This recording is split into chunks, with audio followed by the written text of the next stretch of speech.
Okay, so here it is. I want to talk about some things that I wish I had known about love. And I want to first start off with the fact that there are some things that I've inherited when I consider the people around me, whether it's my family, whether it's, my girlfriends, whether it's the people that are in the community. There are certainly some things that I've observed and also absorbed. And, I can't negate that some of those things have been a part of how I filtered the way that I approached love. So some of the things that I may have absorbed was what commitment looks like.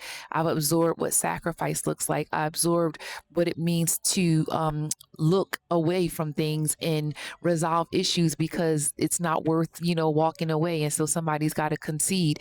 I've watched people navigate conflict. I've watched people, more specifically women, the things that they tolerated where I'm thinking, I don't know how in the world you did that, what men are expecting and what they are providing. But here's the biggest thing that I think I've learned is that just because someone loved me doesn't mean everything that they modeled about love was actually healthy. And I think that's probably the hardest thing for me because, again, if I've had people who have been influential in my life, and I stayed in a relationship for as long as I did, I just wonder how much of their influence and what I believe I inherited caused me to stay for as long as I did. I can honor the people who influenced me without repeating their patterns. That's something that I'm learning. Some things that I learned from watching other people that in hindsight I don't want to carry forward, but I'm also not judging what actually worked for them. So there's no disrespect to anyone who has been a part of my formation, who has spoken and they thought they were giving me counsel. I'm just 53 years old and I'm just sorting through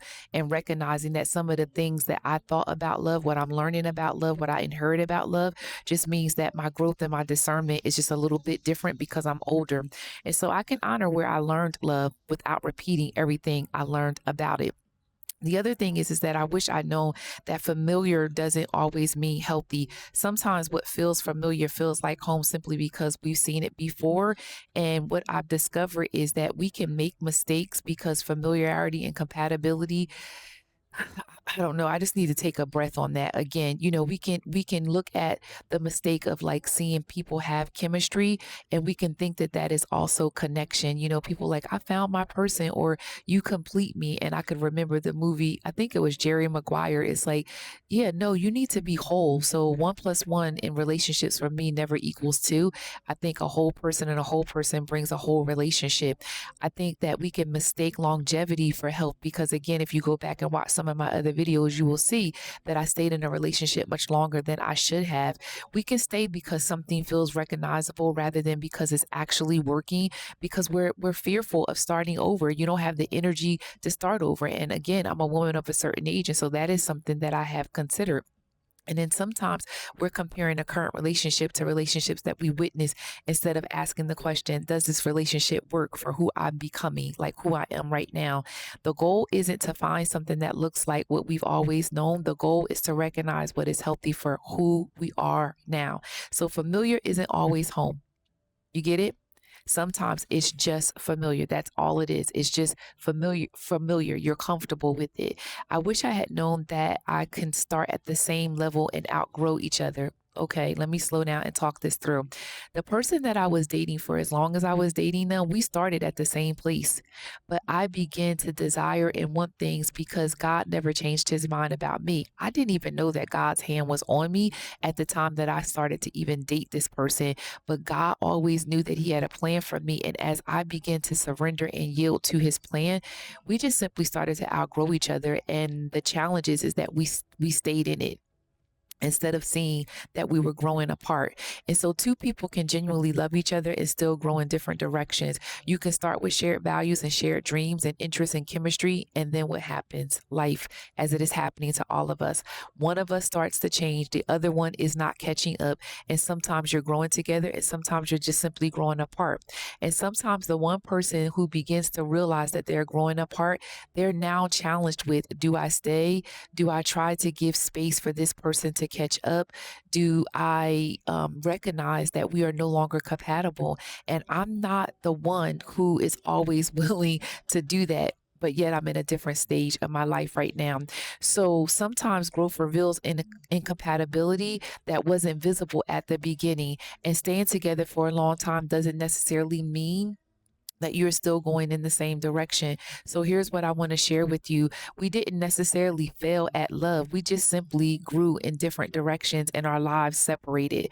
These are the things that I'm realizing that I wish I had known about love early on, because again, I spent over half my life with the same person. I wish I had known that I shouldn't have been comparing my relationship to other people. My God.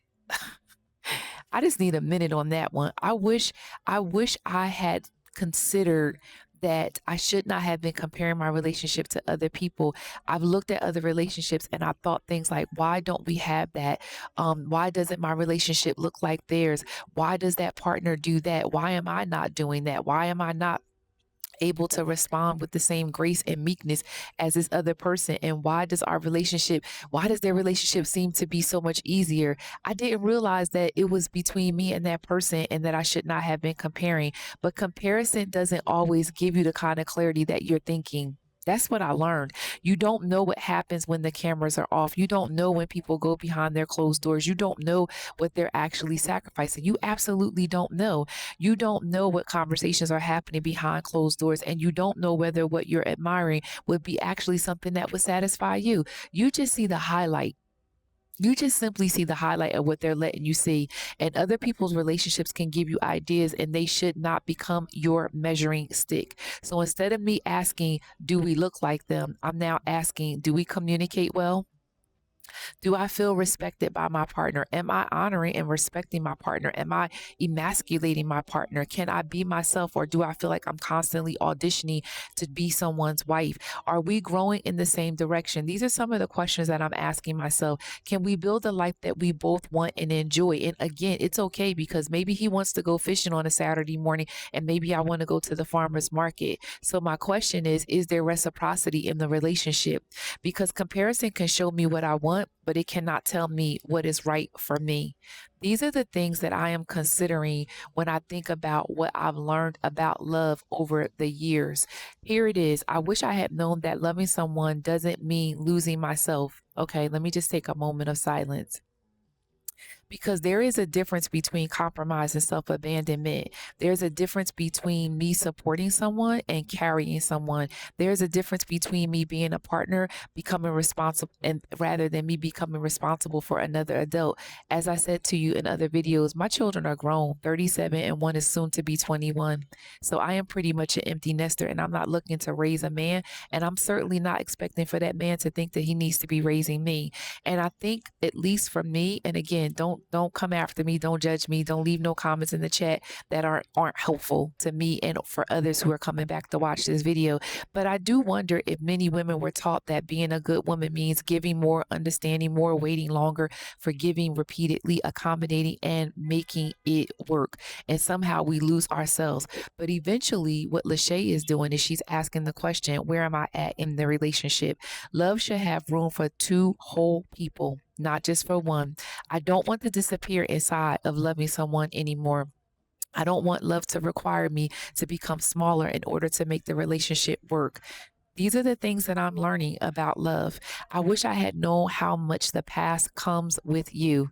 Oh, Jesus. Okay, here we go. Because now I'm a woman in the second half of my life, and I spent most of my life with one person. And so now I'm realizing that starting over at 53, it's real. It's real out here in these streets. I'm starting over. I'm not starting from zero. Let's be clear, because I've got history.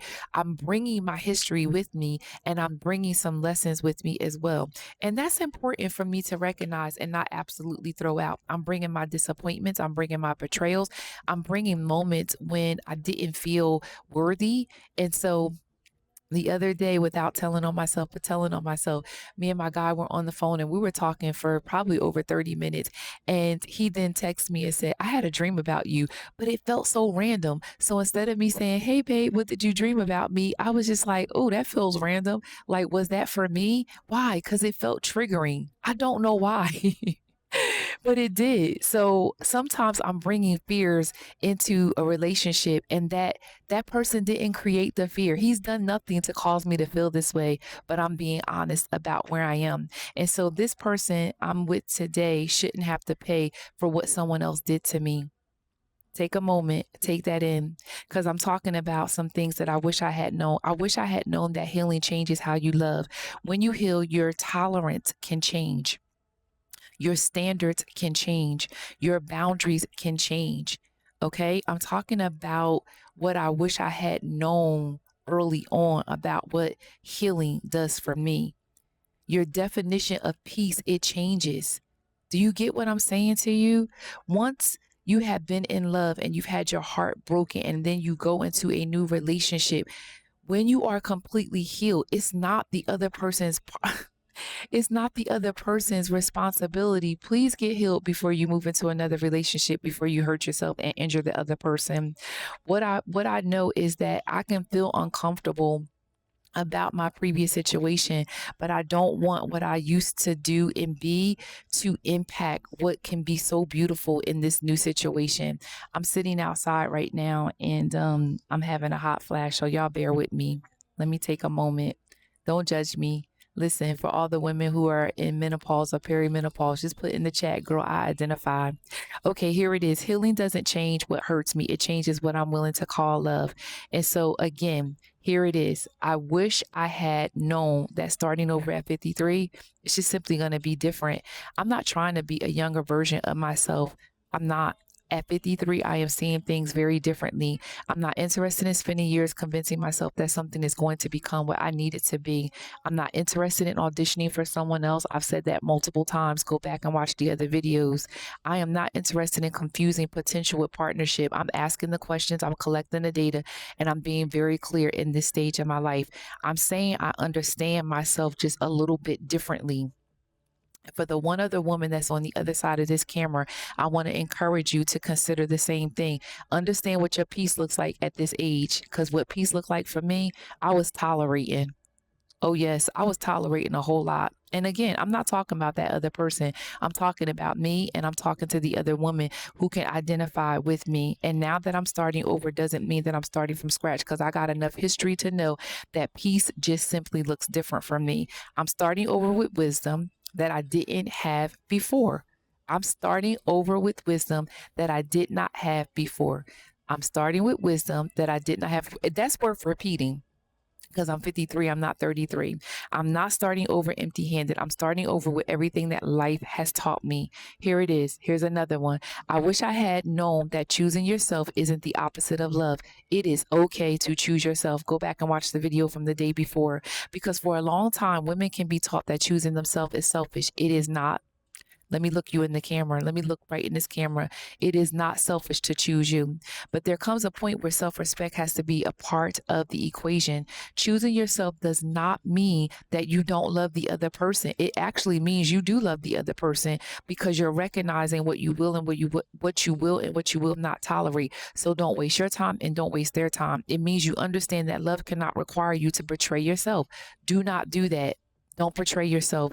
I can love you and still have boundaries. I can love you and still have standards. I can love you and still tell you no. I can love you and still walk away. Today, I understand that. Today, I understand that I can still love you and I can walk away. As a matter of fact, I just had a conversation with my guy about some things. Listen, I want God's will. I want God's will. And if God's will is telling me that this is not the person for me, I can love him and I can love me and walk away. Choosing myself doesn't mean I love you less. It means I finally understand that I love me too. Here's the final thing that I will share with you. What I know about love now is that it makes me feel at home. It makes me feel at home. I'm at peace. I know love isn't supposed to be perfect. I know relationships require work. I know two people can love each other and still need to grow. I know communication matters, and I know attraction matters, because guess what? I want my man to look good. Don't be confused by that. I want my man to look good. I want him to smell good. Yes, I want all those things. I know friendship matters. I actually enjoy that part of our relationship. He is my friend. He is a good friend to me. I know that shared values matter.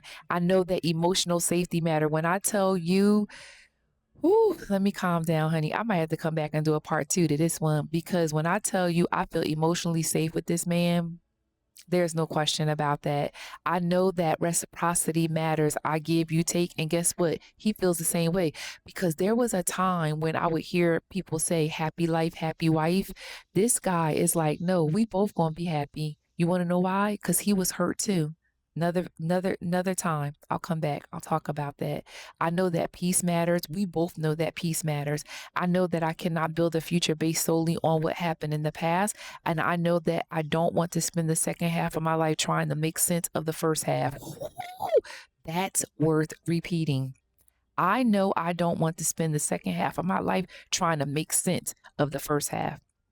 I want to learn from it. I want to heal from it. I want to love through it. I want to grow through it because I am different. Here it is. Last statement that I'm making, maybe possibly. Maybe what I wish I'd known about love isn't that I should have chosen better people. Maybe I wish I had known myself better while I was choosing. Woo, that's a mic drop, honey. So let me leave you with this because every Monday night I go live at 7 o'clock and there's a group of ladies that's been encouraging me and hanging out. And so if this content is blessing you, first of all, like it. If you want to hear more, I would encourage you just to jump on and join me with the live because we talk through these 4 R's: remember, release, restore, and rise. And what I'm discovering about love is that I'm remembering what did I learn about love. I'm releasing what I inherited that no longer serves me. I'm restoring the parts of me that needs healing before I can actually love differently, which is why me and my guy are moving as slow as we are. So don't ask me again when I'm getting married. I don't know. Right now, we're both collecting the data and I'm rising to become the woman that God always intended for me to be because I know what loving myself looks like now. All right, that's all I got. I'm going to come back. I'm going to come back. Y'all come back tomorrow. This is good. It's blessing my soul. If it's only blessing one other woman, it's blessing my soul. All right. Peace.